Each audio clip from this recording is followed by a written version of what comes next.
오늘 우리에게 주시는 하나님의 말씀은 사도행전 11장 1절에서부터 18절까지의 말씀입니다. 사도행전 11장 1절에서부터 18절까지의 말씀, 신약성경 206페이지입니다. 이제 하나님의 말씀을 저와 여러분이 한 절씩 교독하겠습니다. 유대에 있는 사도들과 형제들이 이방인들도 하나님의 말씀을 받았다 함을 들었더니 이르되 내가 무할레자의 집에 들어가 함께 먹었다 하니 이르되 내가 욥바시에서 기도할 때에 황홀한 중에 환상을 보니 큰 보자기 같은 그릇이 내 귀에 매어 하늘로부터 내려 내 앞에까지 드리워지거늘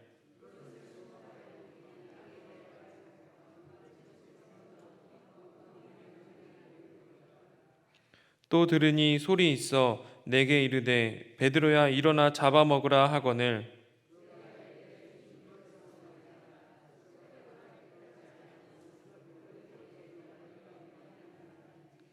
또 하늘로부터 두 번째 소리 있어 내게 이르되 하나님이 깨끗하게 하신 것을 내가 속되다고 하지 말라 하더라.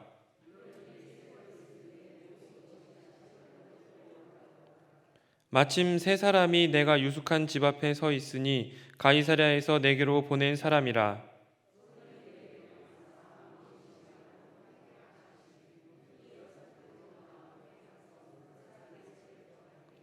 그가 우리에게 말하기를 천사가 내 집에 서서 말하되 내가 사람을 욥바에 보내어 베드로라 하는 시몬을 청하라.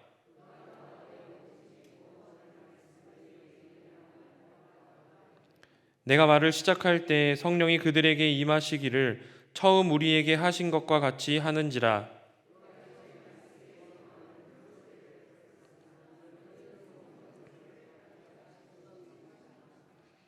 그런즉 하나님이 우리가 주 예수 그리스도를 믿을 때에 주신 것과 같은 선물을 그들에게도 주셨으니 내가 누구이기에 하나님을 능히 맡겠느냐 하더라.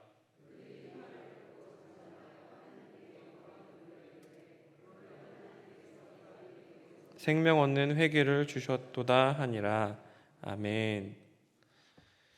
지난 3일간 말씀을 가지고 세상으로 나아갔다가 다시 말씀의 자리, 은혜의 자리로 나아오신 염산교회 성도님들 모두를 환영하고 축복합니다. 오늘은 속되다 하지 말라라는 제목으로 하나님 말씀을 나누고자 합니다. 우리 먼저 옆에 있는 사람들과 함께 인사하겠습니다. 좋은 일이 있을 겁니다. 네. 앞뒤로도 멀리 계신 분들과도 이렇게 인사합시다. 더 좋은 일이 있을 겁니다. 오늘 말씀을 나누는 가운데에 우리에게 좋은 일을 행하시는 주님의 은혜가 가득하기를 소망합니다. 신앙생활을 하고 복음을 전하는 데 있어서 많은 어려움들과 문제들이 있습니다. 대부분의 문제는 재정의 문제이거나 상황, 환경의 문제라고 한다면 그 문제가 외부가 아니라 나 자신으로부터 기인하는 문제가 있습니다. 그것은 바로 고정관념 혹은 편견입니다. 교회를 다니는 사람들이라면 모두가 신앙의 성숙을 원하고 하나님께 크게 쓰임받기를 원합니다. 또한 교회는 사랑이 넘치는 공동체 그리고 부흥하는 공동체를 원할 것입니다. 하지만 이 모든 것들을 다 가로막는 가장 큰 장애물이 바로 편견과 고정관념이라고 생각합니다. 고정관념과 편견은 대부분은 자기 자신의 경험을 바탕으로 합니다. 내가 해보니 이렇더라. 그거 해본 적 있어요? 안 해봤으면 말을 마세요. 나는 이런 말보다 더 큰 근거는 없지만 그 내 경험이 절대적인 기준이 되어서는 안 됩니다. 고정관념과 편견을 가진 사람들의 특징이 있는데요. 내 주장과 내 생각이, 내 경험이 지금까지의 전통이고 지금까지 그렇게 해왔으니 이 방법이 무조건 옳다는 것입니다. 심지어 성령을 받고 교회에서 열심히 일한다고 하는 사람들에게서도 이런 모습들이 나타납니다. 오늘 본문에도 고정관념과 편견에 사로잡혀서 하나님의 구원 역사에 어려움을 겪고 있는 사람들이 등장합니다. 특별히 한 사람을 집중해서 보고자 하는데요. 그는 예수님의 수제자이고 부활하신 예수님의 약속하신 성령의 임재를 체험한 사람이었습니다. 그가 설교하면 3,000명, 5,000명이 넘는 사람들이 예수님을 믿고 하나님께로 돌아오기도 했습니다. 뿐만 아니라 그렇게 예수를 믿기 시작한 사람들이 모여서 예루살렘 교회가 세워졌을 때에 그 예루살렘 교회를 지도하던 핵심 인물이었습니다. 누구일까요? 잘 알고 계시죠? 바로 베드로입니다. 사도행전에서도 바울의 전도 여행 이전에 베드로의 이야기를 굉장히 길게 다루고 있는데요. 이러한 것을 볼 때에 그는 하나님의 구원 사역에 없어서는 안 될 굉장히 중요한 인물이었음에 틀림없습니다. 하지만 그에게는 한 가지 고정관념이 있었습니다. 그것은 바로 복음은 유대인에게만이라는 것이었습니다. 예수님은 예루살렘과 온 유대와 사마리아와 땅끝까지 이르러 내 증인이 되리라고 말씀하셨지만 베드로는 복음을 오해하고 있었습니다. 아마도 베드로는 예루살렘과 온 유대와 사마리아와 땅끝에 있는 유대인에게만 복음이 전해져야 한다고 생각했던 것 같습니다. 그래서 여전히 그는 율법이라는 굴레에 사로잡혀서 율법이 금하는 것, 율법을 모르는 이방인들과는 상종조차 하지 않았었습니다. 그런데 그가 기도하던 중에 한 가지 환상을 주님께서 보여주십니다. 환상의 내용이 이렇습니다. 하늘이 열리고 보자기 같은 그릇이 내려왔습니다. 그 속을 보니 땅에 있는 각종 네 발 가진 짐승과 기는 것과 공중에 나는 것들이 있었습니다. 그때 주님께서 말씀하셨습니다. 베드로야, 일어나 잡아먹으라. 그러자 베드로가 주여, 그럴 수 없나이다. 속되고 깨끗하지 않은 것들은 내가 결코 먹지 아니하였나이다 라고 대답했고, 베드로의 대답을 들으신 주님께서 하나님이 깨끗하게 하신 것을 속되다 하지 말라 라고 말씀하시고, 이러한 일이 3번 있은 후에 그릇이 올라갔다라고 성경은 말하고 있습니다. 여기서 우리는 베드로의 대답에 주목해 볼 필요가 있습니다. 베드로의 대답을 제가 조금 더 일반적인 의미로 해석해 보겠습니다. 주님, 그럴 수 없습니다. 저는 지금까지 율법이 금한 것을 먹은 적이 없습니다. 베드로는 유대인이었습니다. 때문에 그가 율법을 지켜서 속되고 부정한 것, 그러한 것들을 먹지 않았던 것은 아주 당연한 것이었지요. 그것이 베드로에게는 전통이었고 베드로의 경험이었습니다.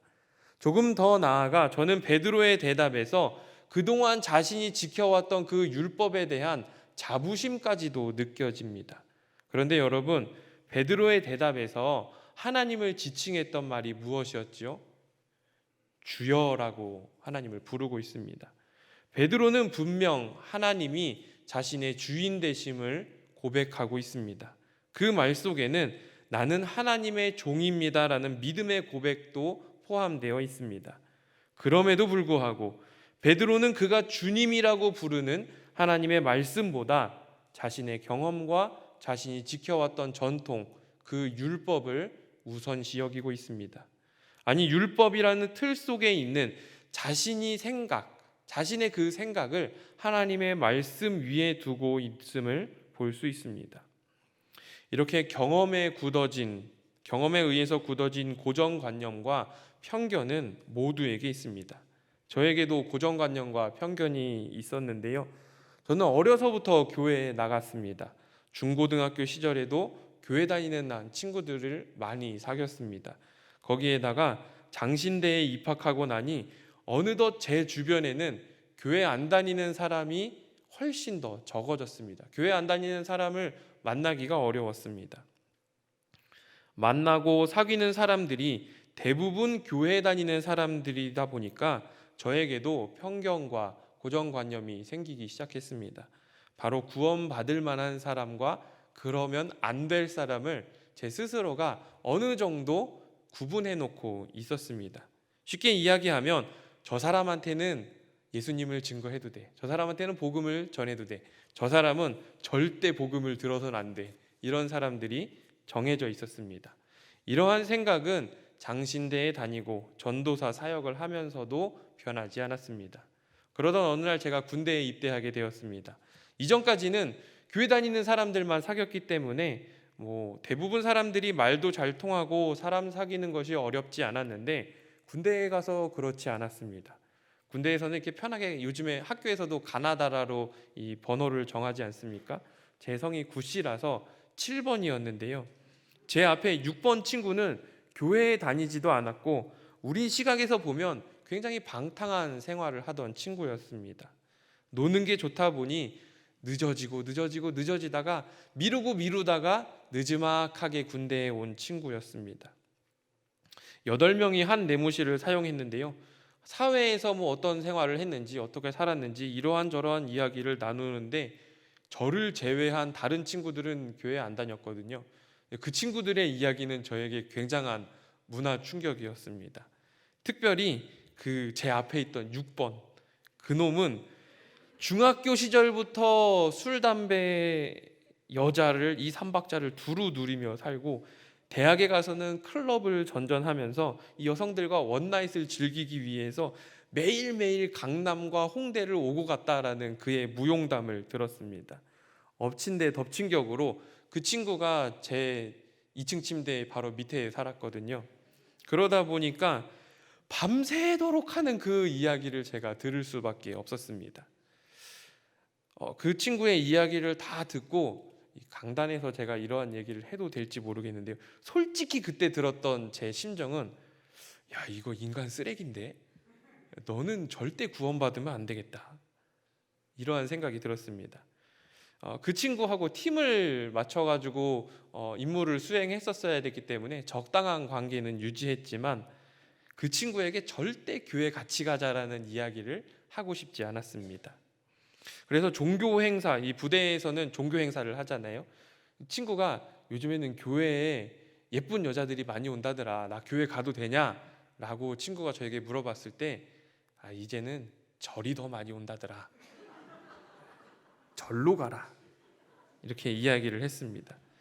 시간이 지나서 소위로 장교로 임관을 하고 자대 배치를 받은 후에 그 친구에게 전화가 왔습니다.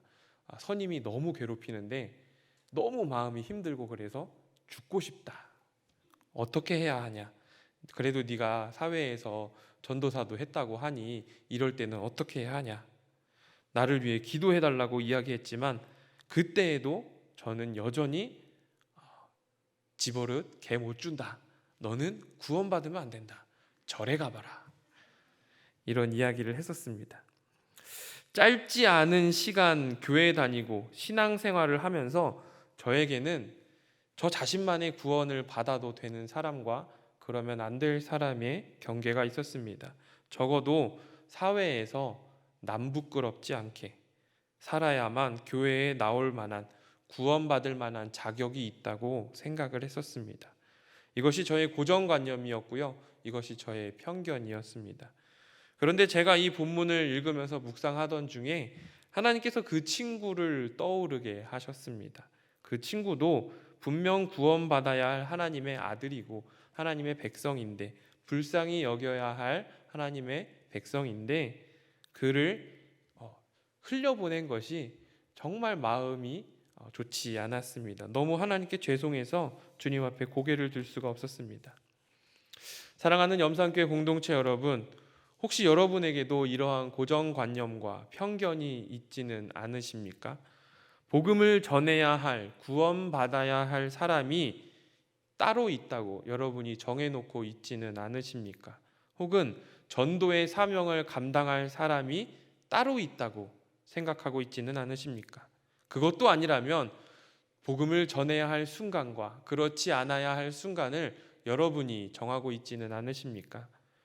이렇게 고정관념에 사로잡혀 있던 베드로에게 하나님께서 말씀하셨습니다. 하나님께서 깨끗하게 하신 것을 내가 속되다 하지 말라. 이것이 무슨 뜻일까요?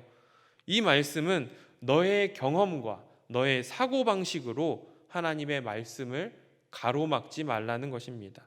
내가 해보니 이렇더라라는 너의 경험을 하나님의 말씀 위에 놓는 그 교만을 버리라는 것입니다. 스스로 신앙생활에 자신이 있다고 생각하는 사람일수록, 경건하게 살았다고 자부하는 사람일수록 내가 옳다고 생각하는 경향이 강합니다. 하지만 우리가 잊지 말아야 할 것은 사람이 아무리 경건해도, 사람이 아무리 지식과 노하우가 많아도 그것이 모든 세상의 진리를 담을 수는 없고, 생각하는 모든 것들이 옳지 않다는 것입니다. 그리고 제일 중요한 것은 우리의 경험이, 우리의 생각이, 우리의 지식이 하나님을 모두 담을 수 없다는 것입니다. 여러분, 우리 성도님들께서 하나님 앞에 크게 쓰임 받기를 원하십니까? 나를 통해 하나님의 나라가 더 확장되고 하나님의 나라가 굳건히 세워지기를 원하십니까? 그렇다면 우리의 편견, 고정관념, 우리의 경험을 잠시 내려놓아야 합니다. 정확하게 이야기하면 하나님의 말씀보다 우리의 경험과 고집이 앞서는 그 교만을 내려놓아야 한다는 이야기입니다. 그렇다면 우리가 편견과 고정관념을 깨고 땅끝까지 주님의 증인이 되기 위해서 어떻게 해야 할까요? 하나님께서는 어떠한 방법으로 우리의 고정관념과 우리의 편견을 깨트리고 그것에서 벗어나 복음의 지평을 넓히도록 인도하실까요? 본문의 상황과 똑같은 말씀이 사도행전 10장에도 기록되어 있는데요. 사도행전 10장 말씀 10장 10절을 보면 이렇게 기록되어 있습니다. 베드로가 시장하여 먹고자 할 때 하나님께서 환상을 보여주셨다. 저는 특별히 베드로가 배가 고플 때 이 환상을 보여준 것에 주목해 보려고 합니다. 배가 고프다는 것이 무엇입니까? 배고픔은 결핍의 상황입니다. 고난과 어려움이라고도 할 수 있습니다. 하나님은 그가 배가 고플 때 그의 감각을 사용하셔서 그의 편견과 고정관념을 깨버리셨습니다. 우리 주님은 고난이라는 상황을 통해서도 우리의 경험과 편견, 고정관념을 뛰어넘어 일하는 분이심을 기억하는 저와 여러분들이 되시기를 소망합니다. 여러분, 사도행전에 등장하는 최초의 교회는 예루살렘 교회입니다. 베드로의 설교를 통해서 수많은 사람들이 주님께로 돌아왔고 교회가 세워졌습니다. 성경은 사도행전 2장 47절에서 주께서 구원받는 사람들을 날마다 더하셨다라고 기록하고 있습니다. 그런데 이들은 모두 유대인들이었습니다. 그렇다면 예루살렘 교회가 언제부터 선교의 사명을 감당했는지 알고 계십니까? 아이러니하게도 기독교가 유대교로부터 핍박을 받았던 사도행전 8장부터입니다. 평안할 때는 전도하지 않다가 핍박이라는 고난이 찾아오자 유대와 사마리아로 흩어져서 전도하기 시작했다는 것입니다. 핍박이 찾아오니, 고난이 찾아오니 복음이 예루살렘 장벽을 넘게 되었고 그것을 통해서 베드로가 이방으로 초청을 받게 되었던 것이지요. 또한 베드로가 고넬료의 집에 초대받아서 그곳에서 말씀을 전하자 수많은 이방인들이 성령을 받게 됩니다. 결과적으로 이를 통해 안디옥 교회가 세워지게 됩니다. 그리고 그 안디옥 교회는 우리가 잘 아는 것처럼 바울과 바나바를 파송하여서 복음이 땅끝까지 전파되는 것에 그 사명을 감당하게 됩니다. 여러분의 삶 가운데에 고난이 있습니까? 배고픔과 같은 결핍, 어려움의 문제가 여러분에게 찾아오셨습니까? 그렇다면 그때가 하나님께서 여러분을 통해서 복음을 전하고자 하는 주님의 시간임을 믿음으로 고백하는 저와 여러분이 되시기를 소망합니다.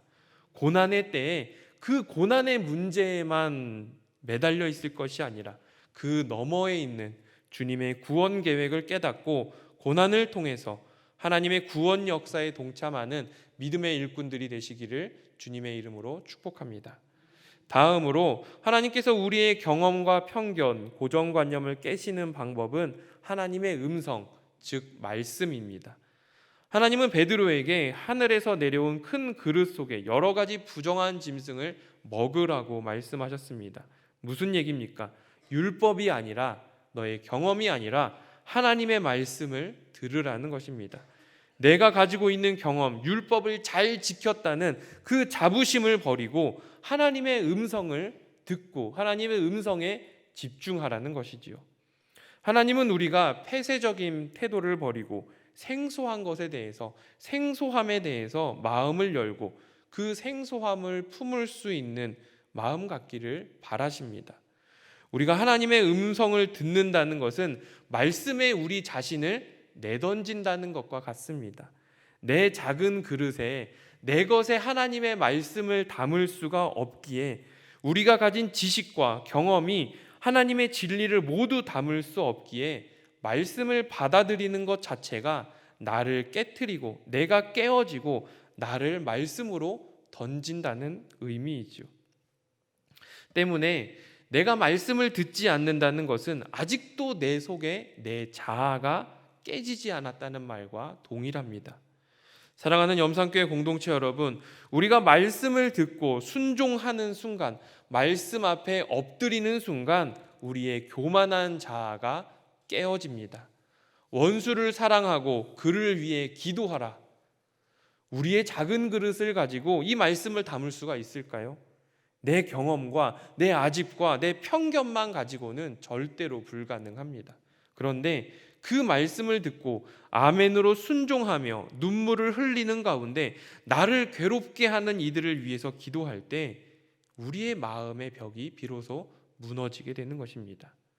하나님은 고난을 통해서 우리의 경험과 우리의 편견을 깨트리기도 하시지만 제일 강력한 방법은 하나님의 음성, 바로 하나님의 말씀, 그 말씀을 듣는 것입니다. 하나님의 말씀을 듣는다는 것은 주님의 말씀을 내 작은 경험이라는 그릇에 담는 것이 아니라 하나님의 말씀 속으로 온전히 들어가는 것을 의미합니다. 하나님의 말씀을 내 경험으로 내 입맛에 맞게 해석하는 것이 아니라 그 말씀 그대로 순종함으로써 더 넓은 복음의 지평으로 나아가는 주님의 일꾼이 되시기를 소망합니다. 마지막으로 주님의 주권을 인정함으로써 우리의 편견과 우리의 고정관념이 깨어지게 됩니다. 이 목회자로 사역을 하면서, 그리고 예전에 교육부를 맡아서 중고등부나 청년부 사역을 할 때 가장 많이 받았던 질문이 하나 있습니다. 예수님이 오시기 전에 죽은 사람들은 구원을 받을까요? 못 받을까요? 이러한 질문들. 여전히 우리 세계에는 아직까지도 복음을 듣지 못하고 복음에 대해 알지 못하고 있는 사람들이 있는데, 그 사람들이 죽어서 지옥에 갈까요? 천국에 갈까요? 여러분 어떻게 생각하십니까? 저도 예전에 똑같은 고민이 있어서 이 신학 교수님께 여쭤봤습니다. 교수님, 이 사람들 구원 받나요? 못 받나요? 그때 교수님의 대답이 좀 의외였습니다. 모른다는 것이었습니다. 의아했습니다. 아니, 신학 박사까지 학위를 받으신 분이 그렇게 많은 지식을 가지고 있는데 이걸 모르면 어떻게 합니까? 그렇게 직접적으로 묻지는 않고요. 마음속으로 그런 질문을 하고 있을 때 교수님이 이렇게 말씀하시더라고요. 구원의 문제가 우리의 결정이 달린 것이 아니라 온전히 하나님의 주권이기 때문입니다. 그래서 내가 지금 이러한 저러한 논리로 이 사람들이 구원 받았다고 해서 구원 못 받을 사람들이 받는 것도 아니고, 구원을 못 받았다고 해서 천국에 간 사람들이 지옥으로 떨어지는 것도 아닙니다. 때문에 우리가 해야 할 일은 그들이 구원을 받았는지 못 받았는지를 논쟁할 것이 아니라 있는 힘을 다해서, 온 힘을 다해서 그들에게 예수가 그리스도시다라는 복음을 증거해야 한다는 것입니다. 여러분, 구원의 주권은 온전히 하나님께 있습니다. 주님은 베드로에게 하나님께서 깨끗하게 하신 것을 내가 속되다 하지 말라는 말씀을 통해서 구원의 주권이 그의 판단이나 경험에 있는 것이 아니라 하나님께 있음을 알게 하셨습니다. 그러므로 우리가 해야 할 일은 땅끝까지 내 증인이 되리라라는 주님의 말씀에 순종하여서 복음을 증언하는 것입니다. 사랑하는 우리 염산교회 공동체 모두가 복음 전파의 사명을 열심으로 충성으로 감당하는 주님의 귀한 일꾼들이 되시기를 소망합니다. 말씀을 정리하겠습니다. 마태복음 28장에서 우리 주님은 그러므로 너희는 가서 모든 민족을 제자로 삼아 아버지와 아들과 성령의 이름으로 세례를 베풀고 내가 너희에게 분부한 모든 것을 가르쳐 지키게 하라라고 명령하셨습니다. 또한 사도행전 1장 8절에서 예루살렘과 온 유대와 사마리아와 땅끝까지 이르러서 내 증인이 되리라고 약속하셨습니다. 그런데 우리는 아직도 편견과 고정관념, 내 경험에 사로잡혀서 구원받을 만한 사람과 그렇지 못할 만한 사람을 내가 정하고 특별한 사람들이 전도의 사명을 감당해야 한다고 생각하고 있습니다. 혹시 우리 가운데 전도는 전도대가, 선교는 선교사가 라고 생각하시는 분이 계신다면 겸손하게 우리의 경험과 고정관념을 내려놓고 주님의 음성에, 하나님의 말씀에 우리의 삶을 던져보지 않으시겠습니까? 복음 전파는 특별한 누군가, 특정한 누군가가 하는 것이 아니라 오늘을 살아가는 우리 그리스도인 모두에게 주어진 사명입니다. 저는 이 한마디로 여러분을 복음의 일꾼으로 초대하고 권면하려고 합니다. 예전에 우리 교회가 리모델링 되기 전에 교회 문 앞에 써 있던 문구를 혹시 기억하시나요? 뭐라고 써 있었죠? 이 문을 나서면 여러분의 선교지입니다. 오늘 교회의 문을 나서는 그곳부터 여러분의 선교지입니다. 그렇습니다. 지금 우리가 있는 이 자리에 있는 우리 모두가 복음 전파의 사명을 가지고 살아가는 전도자입니다. 디모데후서 4장 2절에서 너는 말씀을 전파하라. 때를 얻든지 못 얻든지 항상 힘쓰라. 범사에 오래 참음과 가르침으로 경책하며 경계하며 권하라 라는 이 말씀처럼 우리 모두가 우리의 삶의 자리에서 아무런 편견과 고정관념 없이 그리고 어떠한 상황에서든지 나의 경험과 지식을 내려놓고 하나님 말씀에 의지해서 땅끝까지 예수를 그리스도라고 증언하는 우리 모든 염상 공동체가 되시기를 주님의 이름으로 축복합니다. 기도하겠습니다. 참 좋으신 하나님, 그동안 우리가 살아왔던 경험과 내 고집만 가지고 하나님의 말씀을 외면하며 살았던 우리의 지난 날을 주님 앞에 내려놓습니다. 이제는 말씀 앞에 바로 서게 하시고 말씀에 우리의 삶을 내던지게 하셔서 말씀을 온전히 이루어내며 살아가는 복음의 일꾼으로 우리를 세워 주옵소서. 때로는 고난이 있을 때 그 고난을 통해서도 일하시는 주님의 구원 역사를 바라보게 하시고 그 구원 역사에 귀하게 쓰임받는 모든 염상 공동체가 되게 인도하여 주옵소서. 주신 말씀을 가지고 세상으로 나아갑니다. 이제 이 교회를 나서는 순간 우리의 삶의 자리가 선교지임을 믿음으로 고백하고 선포하며 나아가오니 하나님 우리를 붙들어 주시고 우리를 통해 일하여 주옵소서. 예수님의 이름으로 기도합니다. 아멘.